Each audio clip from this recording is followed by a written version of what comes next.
আসসালামু আলাইকুম। আশারঙ্গন থেকে আপনাদের সকলকে জানাচ্ছি অনেক অনেক শুভেচ্ছা। আশা করছি সবাই ভালো আছেন। আলহামদুলিল্লাহ আমিও ভালো আছি। এখন বাজে 9টা কি 9:30। তো ঘুম থেকে উঠে পড়তে এই মাত্র, যেহেতু আমার আম্মা বাসায়, বেজায় সুখ এখন আর আল্লি উঠতে হয় না। তারপরে শরীর খারাপ, আম্মা তো উঠতে নাই করে। এই যে এই মাত্র আমি টেবিলে নাস্তা করে নিলাম। আর এই যে আমাদের অধরা বেগম, এটা হলো আম্মার খুব বিশ্বস্ত একটা, কি বলবো, মানে মানে আম্মার একদম মেয়ের মতোই। ও আম্মার পাশাপাশি থাকে সব সময়। আম্মা যখন আমার বাসায় আসে তখন ও আসে। ও এসে দেখা করে যায়, থাকে না। সকালবেলা বিকালবেলা এসে যা টুকিটাকি কাজ থাকে করে, আবার আমার সাথে দেখা করে তারপর যায়। তো রান্নাঘরে জয়েন করছে অলরেডি। আর এই যে আমি নাস্তা করে উঠছি। মাহিন স্কুলে যাবে, ঘরবাড়ি সব বিধ্বস্ত অবস্থা। এখন টুকটাক করে গোছাবো, সেই সাথে আমার রিপোর্টটাও আনতে যাব। এই যে বারান্দায় অলরেডি কাপড় দিয়ে দিচ্ছে, গাছগুলোতে পানি দিতে হবে। গতকাল মনে হয় পানি দিতে ভুলে গেছি। তবে গাছগুলো খুব সুন্দর হয়েছে। আর এই যে কাপড় চোপড়গুলো সব মনে হয় আম্মা দিয়ে দিছে। আজকে শরীরটা মোটামুটি, যেহেতু ওষুধ খাচ্ছি, মানে চোখ ভেঙে ঘুম আসে, মানে খালি ঘুমাই। আর এই যে আম্মা সব এলোমেলো করে ফেলছে। সেই সাথে আমাকে বলতেছে যে যাও, আম্মার জন্য একটা অর্ডার করছিল আম্মার বাসার জন্য। তা আম্মা বলতেছে যে না, আমি না হয় পরে নিব, তোমার বাসায় একটা অর্ডার খুব দরকার। তো এই যে আমি মানে ফাইলটা নিয়ে রিপোর্ট আনতে যাচ্ছি। আর সেই সাথে আম্মার পিড়াপিড়িতে যাচ্ছি আম্মার সেই ফার্নিচারের দোকানে। এই তো অবস্থা, অসুস্থ থাকলেও কিছু না কিছু করতেই হয়, উপায় নাই। তো লিফটে থেকে নামার সাথে সাথে আমার দেখা হয়ে গেল ডিশ লাইনের হিরণ ভাইয়ের সাথে। হিরণ ভাই তো সবসময় খালি বলে যে আমার নেটের সমস্যা প্লাস ডিশ লাইনের সমস্যা, এগুলো অভিযোগ করতেছিলাম। তো হিরণ ভাই বলল যে ভাবি সব জায়গায় সমস্যা। ওই যে তারপরে চলে আসলাম আম্মার ফার্নিচারের দোকানে। এটা আম্মার পরিচিত ফার্নিচারের দোকান। এখান থেকে আম্মা ম্যাক্সিমাম কিছু পারচেস করে বা অর্ডার করে। তো এখানে একটা আম্মা অর্ডার করে গেছিলো আম্মার বাসার জন্য। তা আম্মা বললো যে না, তোমার বাসায় কাপড় চোপড় রাখার খুব সমস্যা হচ্ছে। যে আম্মা মানে আমার জীবনের প্রথম থেকেই যখনই সে আমার বাসায় এসে কোনো কিছু প্রবলেম বুঝতো, সেটা সে একদম আমার চেয়ে বেশি পাগল হয়ে যেত। তো ডাইনিং টেবিল ঘুরে ঘুরে দেখতেছি আর বলতেছি টেবিলগুলো খুব সুন্দর, কবে যে আমার টেবিলটা চেঞ্জ করব আল্লাহ জানে। আমার তো মানে সংসারের জিনিসের প্রতি, আমার জিনিসের প্রতি কোনো মানে ফ্যাসিনেশন নাই, কিন্তু আমার মানে সংসারের জিনিসের প্রতি খুবই মানে আগ্রহ প্লাস টান প্রচুর পরিমাণে। তো সাথে বলতেছিলাম যে আমার আম্মা কোনটা অর্ডার করে গেছে। তো বললো এইটা, যদিও আমার বাসা ছোট। আম্মাকে ফোনে বললাম যে আম্মা এত বড় অর্ডার আমি কোথায় রাখবো। তা আম্মা বলতেছে যে না, তুমি নিয়ে আসো, আমি ব্যবস্থা করে দিবনি। এখন কি বলবো, মা বলতেছে এই যে পাশে আলমারিটাও ছিল বেশ সুন্দর। তা আম্মা অর্ডার করতে প্রায় 15 দিন হয়ে গেছে আম্মার বাসার জন্য। তা আম্মা বলতেছে যে না, তুমি নিয়ে আসো তোমার বাসার জন্য। যদিও আমি নিতে চাচ্ছিলাম না, যে আমার বাসার ছোট, জায়গা কম, কিন্তু তারপরে আম্মা আবার রাগ করবে নি। বারবার বলতেছে যে না, তোমার বাসা কাপড় চোপড় রাখার বেশ অসুবিধা। একটু অসুবিধা হচ্ছিল, ছেলেরা বড় হয়ে গেছে, সবার কাপড় চোপড় মিলে কেমন যেন এলোমেলো হয়ে যাচ্ছিল। দরকার ছিল বাট এমার্জেন্সি ছিল না। তো তারপর আমি ফার্নিচারের দোকানটা ঘুরে ঘুরে দেখতেছি আর আম্মার সাথে ভ্যান করতেছি যে আম্মা না হলেও হতো। আর এর সামনে আবার রিগালের একটা শোরুম আছে, সেখান থেকে আমি নেব আমার জুতার একটা র্যাক। কারণ আমার বাসার সামনে খালি থাকলে সামনের 2 ফ্ল্যাটের ভাইরাই এসে জুতার র্যাক রাখতে চায়। আমার এইখানে একটা প্রবলেম। তো ভাবছিলাম যে না, আমার একটা জুতার বড় র্যাক নিতেই হবে। তারপরে যে সেন্টার টেবিলটা দেখতেছিলাম, কথা বলতেছিলাম। আর আগের যুগে সেই ড্রেসিং টেবিলের সেই নকশা ফকশাগুলো সব ঘুরে ঘুরে দেখে, বাট এইটা আমার রুমে হবে কি না আম্মাকে বারবার ফোনে বলতেছিলাম যে আম্মা মাপ দিয়ে দেখো, মনে হয় হবে না, তোমার বাসায় ভাল লাগবে। তা আম্মা বলতেছে যে না, তোমার বাসায় যেহেতু এমার্জেন্সি লাগবে, এটা তুমি নাও, আমার তরফ থেকে আমি তোমাকে দিলাম। আমি আগে রাজিই হচ্ছিলাম না, কিন্তু আম্মা লাস্টে এই কথা বলে ফেলছে যে যাও, মা দিবসে তো তোমাকে কিছু দেই নাই, ধরো যে অর্ডারটাই আমি দিয়ে দিলাম। পরে যে বাসায় চলে আসতেছি, বাসায় আসার সময় আমি নিয়ে আসছি বেগুন, কাঁচামরিচ আর একটা যেন কি খেয়াল নাই আমার। তো যাই হোক, নিয়ে যে বাসায় ফিরলাম, সাথে রিপোর্টও নিয়ে আসছি। সেক্ষেত্রে আমার কোলেস্টেরল তো আগের চেয়ে একটু কমছে, কিন্তু বাড়তি আছে। আদার্স মানে টুকিটাকি কিছু প্রবলেম আছে, যেগুলো কালকে ইনশাল্লাহ ডাক্তার দেখাবো, আজকে আর গেলাম না। আর এই যে বাসায় আসতে আমার মার এই যে অবস্থা, পুরা বাসা একদম এলোমেলো করে ফেলতেছে মাহিনকে নিয়ে। কী দিয়ে যে কী হবে আজকে আল্লাহ জানে, কোনো কিছু মানে উপায় নাই। খালা বাথরুমে কি যেন মাজা ঘষা করতেছে, 2 খালাই ব্যস্ত। আর এই যে আমার বিছানার উপরে এই অবস্থা। এই যে সব রুম, কারণ ওই ওয়ারড্রোবটা ওই রুমে আঁটবে না, সেটা আবার এই রুমে আনতে হচ্ছে, শোকেস আবার সরাতে হচ্ছে। জাস্ট মাহিন স্কুল থেকে চলে আসছে, মাহিন এসে একটু হেল্প করতেছে। এই না সরি মাহিনী আর একটু পরে যাবে স্কুলে যাওয়ার আগে মাহিন একটু জাস্ট হেল্প করতেছে। এই অবস্থা। এই যে আমার আম্মা একটু সমস্যা যদি দেখে, বাসায় এসে যদি একটু কোনো কিছুতে আনকমফোর্টেবল ফিল করে, আমার মতোই মানে অস্থির হয়ে যায়, বলে যে না কখন সমাধান হবে। এখন এই রুমের শোকেস চলে যাবে ওই রুমে, আর ওই রুমের আলমারি চলে আসবে এই রুমে, না হলে আমার ওয়ারড্রোবটা কিছুতেই আটতেছে না। আর আমি আম্মার সাথে খুব রাগ করতেছে যে আম্মা আমার রুমটা এমনি ছোট ছোট, কেন তুমি আবার এই পাগলামি করতে গেলা, এগুলো নিয়ে তর্ক করতেছে। আম্মা আবার ছোট জিনিস পছন্দ করে না। সেক্ষেত্রে আম্মা বলতেছে আচ্ছা তোমার কিছু রাখা লাগবে না, আমি এসে আমার কাপড় চোপড় সব এখানে রেখে যাবো, যাতে আবার আসতে আমার কাপড় চোপড় টেনে না আনতে হয়। মাদের যত লজিক্যাল কথা আছে সেগুলো। আর এই যে আমি এই ওয়ারড্রোবটার পাশে ওই শোকেসটা মানে রাখলাম, ওইটা ছাড়া কোনো জায়গায় হচ্ছিল না, কিছু করার নাই। ভালো লাগতেছে, বাসায় নতুন জিনিস আসলে মনটা তো এমনি একটু খারাপ থাকে, তারপরে চেঞ্জ করলে একটু ভালো লাগে। তবে আমার ছোট রুম, আমি আগেই বলছি সব কিছু ইচ্ছা মতো করা যায় না। এই যে এভাবে সব রাখা হয়েছে। এখন শার্টের হ্যাঙ্গারটা এখান থেকে সরাইতে হবে, না হলে ভালো লাগতেছে না দেখতে, কোনো একটা সাইডে নিতে হবে। আর এই যেটা এই রুমে, এইখানে নিলাম আমার ওয়ারড্রোবটা আর আলমারিটা নিলাম এই রুম থেকে এই রুমে, অর্থাৎ ওয়ারড্রোবের সাথে জাস্ট একটু ম্যাচিং করার জন্য, যাতে দেখতে ভাল লাগে।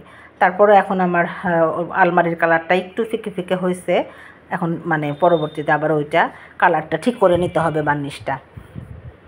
আর এই যেখানে রাখলাম, জায়গা একদম কমে গেল, একদম চাপাচাপি অবস্থা। আর বাজে প্রায় 3টা-4টার মতো।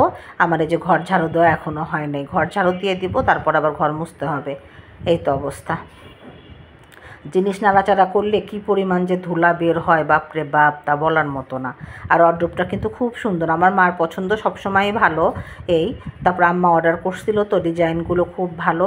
আবার এটা মেশিনে যে কি যেন বলে পালিশটা, এটা করছে, এই কারণে দেখা যায় কালারটা অনেক মানে মসৃণ হয়েছে, হাতে হাতেও করা পালিশের চেয়ে বেশ ভালো লাগতেছে। কিন্তু যে বড় হয়েছে বেশি, রুম একদম গ্যাদার হয়ে গেল এরকম। কিন্তু আম্মা মন খারাপ করবে, কিছু বলার নাই। এই আম্মা আবার বলতেছে যে তার জন্য সে আবার এরকমই আর একটা অর্ডার করবে। তো এই যে বিকালবেলা ঠিক না সন্ধ্যার পর মাগরিবের পরে ভাবলাম যে আমি যে সেলফটা নিয়েছি জুতার একটা, অনেক দিন হলো মিশনের আব্বু বলতেছিল যে একটা বড় জুতার সেলফ নিয়ে নাও, কিন্তু বড় জুতার সেলফ পাওয়া যাচ্ছিল না, সব এই সাইজেরই বা এর চেয়ে ছোটো। তারপরে রিগাল থেকে আমি ওই একই ভ্যানে আর একটা নিয়ে আসলাম জুতার সেলফ, যে না এটা আমার লাগবে এখানে। তো তারপরে অনেক জুতা আটবে। এই আমি মানে প্যাকেট করা যে জুতাগুলো আছে মানে ম্যাক্সিমাম পরা হয় নাই বা 2-1 দিন পরা হয়েছে, এই জুতাগুলো আমি ইয়াতে রাখলাম জুতার সেলফটাতে। আর পুরানোটা পাশে থাকবে, ওইটাতে সাধারণত রেগুলার যে জুতাগুলো পরা হয় সেগুলো, যেগুলো ময়লা টয়লা ভরে বেশি, ওইটা রাখবো, দেখতে ভালোই লাগতেছে। আর পাশেরটা এখন আর ফেলতে চাচ্ছি না, বলতেছে যে আপাতত না হয় থাকুক। এই তো ওইটা আবার এইভাবে টিপটপ করে একটু গুছিয়ে নিলাম, যে দেখা যাক। সংসারের কাজ, সংসার গোছাতে যে এত ভালো লাগে তা বলার মতো না। আমার মনে হয় যে আমার যে শরীর খারাপ, তারপরে আমার গোছাতে দেখতে খুব ভাল লাগে। আর এই যে আমার জুতার সেলফটা কিন্তু রিগাল থেকে নিছি, এরকম হয়েছে, আমার কাছে খারাপ লাগতেছে না, কিন্তু এর চেয়ে ভালো ছিল না। আর এখানে 2টা পার্ট, ব্ল্যাক সাইডটা একটা পার্ট আর এইটা একটা পার্ট, 2টা পার্ট একটু মানে কম বেশি আছে, একটা পার্ট একটু বড়, একটা পার্ট একটু ছোট, মানে পাল্লার ক্ষেত্রে। আর এই যে পাল্লাগুলো এভাবে করা, 5টা না 6টা মানে তাক দেওয়া আছে এরকম। তবে আমার কাছে ভালোই লাগতেছে, যারা দেখছে বললো যে না খুব সুন্দর হয়েছে। এই যে তারপর আসলাম সন্ধ্যার আগে চা বানাতে, ভাবলাম যে একটু চা বানাইতে হবে মাগরিবের আগে। আর চা মানে মাথার মধ্যে এত খারাপ লাগতেছে যে কাজের চাপে চা আর খেতে পারি নাই, তো ভাবলাম যে চাটা তাহলে না হয় উঠাই দিই। সেক্ষেত্রে আম্মার আবার যে অধরা মেয়েটা ও আসছে, আম্মা একটু আমের আচার বানাবে, আব্বা চা খাবে, আমি আম্মা, মাহিনের ম্যাম আসছে, সবাই আসলে চা অনেক বানাতে হবে, এই জন্য চা উঠাই দিচ্ছি বেশি করে। আর সেক্ষেত্রে মানে টায়ার্ড লাগতেছে, কিন্তু ভালো লাগতেছে, বাসায় 2টা নতুন জিনিস, মানে একটু নতুন লাগতেছে। আমি আগে থেকে ওইরকম তারপরে এই যে চাটা নিয়ে চলে আসলাম আমার রুমে। গরমে কোথাও বসে চা খেতে ভাল লাগে না, এসির মধ্যে চা খেতে ভাল লাগে। আর আমার এই কাপটা গতকাল যে বলছিলাম আমার খুব ভাল লাগতেছে কাপটাতে চা খেতে, এত ভাল লাগতেছে তা বলার মতো না। নতুন জিনিসের সাথে নতুন কাপ মনে হচ্ছে মনটা আমার একদম মানে ভরপুর মনে হচ্ছে। যদিও আমি অসুস্থ, বেশ অসুস্থ, ওষুধ খেতে হচ্ছে, টায়ার্ড লাগতেছে, এই আমি বুঝতেছি। তাতে কি হয়েছে, এখন সুস্থতা অসুস্থতা সবই মেনে নিতে হবে, ওটা কোনো ব্যাপার না। ইনশাল্লাহ ইনশাল্লাহ ওষুধ ঠিক মতো খেলে কালকে দেখাবো ডাক্তার, ঠিক হয়ে যাবে। সেই সাথে যে সন্ধ্যার পরে একটু বাইরে যাব, আর যেদিকে গোছায় রাখছি সেটা দেখাচ্ছি। যদিও আমি পুরানটা ফেলি নাই, কারণ আবার ওই জায়গাটা খালি থাকবে এর জন্য। আর পুরানটাতেও আমার পুরানো জুতা, যেগুলো ইউজের জুতা, সেগুলো রাখবো। তো আবার যাচ্ছি একটু নিচে, যাবো একটু সাকিবের দোকানে, আপার সাথে একটু দেখা করতে হবে। এই সাথে আরও একটু 2টা কাজ আছে, কাজ 2টা সারতে হবে। এর জন্য সকালে তো কোনো কিছু করতে পারি নাই, আবার আগামীকাল যদি ডাক্তার দেখাই তাহলে তো ব্যস্ত হয়ে যাব। তা আমি লিফটের মধ্যে আছি আর ভাবতেছি যে কি করা যায়। এই তো আজকে বাসাটা একদম মানে একটা হজবরল অবস্থা ছিল। এই অবস্থা যে মানে কী যে অবস্থা তা বলার মতন। আর আমি মাত্র 1.5 বছর হলো বাসায় উঠছি, জিনিসপত্র নাড়া দিলে বোঝা যায় যে আল্লাহ কী পরিমাণ নোংরা যে ফার্নিচারের আশেপাশে থাকে তা বলার মতো না। তো এই তো আমি আসলাম সাকিবের দোকানে এসে আপাকে খুঁজতেছে, আপা নাই, আপা গেছে বাসায় চা খেতে। তা আমি একটু এদিক সেদিক দেখে সাকিবকে বললাম যে সাকিব, তাহলে আপাকে তুমি আসতে বলো, আমি না হয় সামনে থেকে আমার কাজ সেরে আসি। আর সাকিব তো যে অলিলা কোম্পানির, ও হলো ডিলার, অলিলার ম্যাক্সিমাম জিনিসগুলোই, কাচের জিনিসগুলো ওর কাছে থাকে। তো এগুলো একটু ঘুরে ঘুরে দেখতেছিলাম যে কেমন, আর নিজেকে আবার একটু নিজে ক্যামেরা দেখে হিজাবটা ঠিক করতেছি। আর এই যে ঘুরে ঘুরে দেখতেছি। সেখান থেকে কাজ সেরে আসলাম হলো মাছের বাজারে। এই যে ও এখানে চিংড়ি মাছ নিয়ে বসে আসছে, মিশনের আবার চিংড়ি মাছ নাই ফ্রিজে। তো ভাবলাম যে 1 কেজি চিংড়ি মাছ নিয়ে যাই, কিন্তু শয়তান দাম বেশি চাচ্ছে, 800 টাকা কেজি বলতেছে। ম্যাক্সিমাম 700 750 টাকা কেজি হয়, আজকে আবার 800 টাকা বলতেছে। তো এটা নিয়ে ওর সাথে একটু ঝগড়া করলাম। আর ও যে শয়তান কী করে সব মাছ তুলে দিচ্ছে, ওরা না এইরকমই করে, আমি যদি 1 কেজি চাই ওরা যা আছে তাই দিয়ে দিবে, এরকম করে। ওই যে হাত নাচা বলতেছে যে অল্প একটু ভাবি একটু নিয়ে যান, আমার ঝামেলা শেষ হয়ে যায়। ট্যাংরা মাছের কথা বলতেছিল, তা আমি বললাম যে না, আমি এখন কোনো মাছই নিব না, শুধু আমার বড় ছেলে চিংড়ি নাই, চিংড়ি মাছটাই দে। ওরা সবাই অনেক পুরানো, দেখা যায় যে আমার সামনেই বড় হয়ে গেছে, এরকম মনে হয়। 15 বছর হলো আমরা এরিয়াতে, প্রত্যেকটা মাছের দোকানদারই চেনা। তার মধ্যে ও আরও কমন চেনা, চিংড়ি মাছটা ওর কাছ থেকে ম্যাক্সিমাম নেওয়া হয়। তো এই যে মাছ নিয়ে এখন চলে আসলাম একটু পুরীর দোকানে। ভাবলাম যে একটু আম্মার জন্য এই যে কি বলে এটাকে, বেগুনি আর একটু চপ, আম্মা আবার আলুর চপ বেগুনি পছন্দ করে। তো ভাবলাম যে একটু বেগুনি আর আলুর চপ নিয়ে যাই। এটা হলো খাজা গরিবে নওয়াজের মানে হোটেলটা, অনেক পুরানো, ভালোই লাগে ওই ভাজা পোড়াগুলো। রোজার দিনও ম্যাক্সিমাম এখান থেকে নেওয়া হয়। তো এই যে সেখান থেকে নিয়ে আমি একটু রাস্তায়, এই পরিমাণ ভিড় থাকে এখন অটোর, বাপরে বাপ, একটু হাঁটা যায় না। আগে কিন্তু এই রাস্তাগুলো একদম ফ্রি থাকতো, এখন এই অবস্থা হয়ে গেছে। তা আমি যেটা নিয়ে ভাবলাম যে যাই এখন বাসার দিকে একটু রওনা করি। তবে ছেলেটা টাকা ভাঙাতে গেছে, একটু দেরি হচ্ছে, এই যখন দিয়ে দিছে। তো ভাবলাম যে যাই, বাসায় চলে যাই। আজকে প্রচণ্ড টায়ার্ড লাগতেছে, মানে এত পরিশ্রম গেছে তা বলার মতো না। যদিও আম্মাই সব করছে, কিন্তু মানে আমার হয়ে গেছে, মানে দেরি হয়ে গেছে। তারপর একটু পানির সমস্যা ছিল, এই সব কিছু মিলাই তারপরে যে রওনা করলাম। অটো রিক্সা কোনো কিছুতেই উঠবো না, সচেতনভাবে হেঁটেই যাব, কারণ শরীর বেশি ভালো না, হাঁটতে হবে, হাঁটার কোনো বিকল্প নাই। সেখান থেকে আবার হঠাৎ করে থেমে গেলাম গামছার দোকানে। এটা আমাদের বেলকুচির গামছা পাওয়া যায় এখানে। তো মনে হচ্ছিলো যে একটা বড় গামছার দরকার। গামছাটা কেমন যেন বাসারটা হয়ে গেছে, ফিকে হয়ে গেছে। তো এই যে গামছালা বললাম যে আমরা তো সিরাজগঞ্জের মানুষ, এগুলো তো বেলকুচির গামছা। তো বললো যে হ্যাঁ। তো এটা নিয়ে ভাবলাম যে বাসার দিকে যাই। আর আমি ম্যাক্সিমাম গামছাগুলো কিন্তু এই লোকের কাছ থেকেই নেই, এটা আমার একদম বাসার মানে ওয়ার্কিং ডিস্টেন্স এরকম। আমার সাধারণত যদি ভালো জিনিস একবার যেখানে পাই আমি বারবার সেখানেই আসি, আমার দোকান চেঞ্জ করতে আমার ভালো লাগে না। মনে হয় যে না, এক জায়গায় ভালো হলে আবার আরেক জায়গায় কেন। তো লোকটা বলতেছে ভাবি একটু ধরেন, আমি কেটে দিই।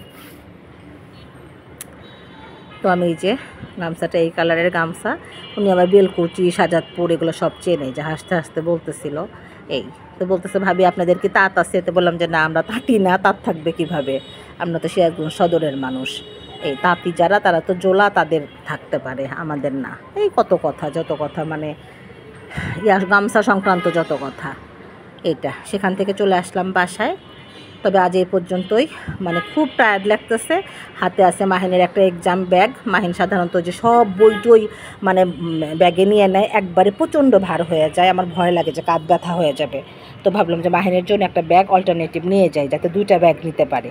সেটা নিতে নিতে আর এই যে হাতে হাবি জাবি তো আছেই, বাসায় চলে আসলাম। অনেকক্ষণ হয়েছে, আমি আসার সময় আবার সাকিবের দোকানে বসে আপার সাথে গল্প করছি, কিন্তু সেটা আর ভিডিও করা হয় নাই। তবে আজ এই পর্যন্তই। সবাই ভালো থাকবেন, সুস্থ থাকবেন, আশারঙ্গনের সঙ্গে থাকবেন। আমার লাইফটা এরকমই, একদিন বোরিং, একদিন আবার এরকম খুব উল্টাপাল্টা। এই গঠনমূলক সমালোচনা করবেন, আমার চ্যানেলটি সাবস্ক্রাইব করবেন। তবে আজ এই পর্যন্তই, সবাই ভালো থাকবেন। আল্লাহ হাফেজ।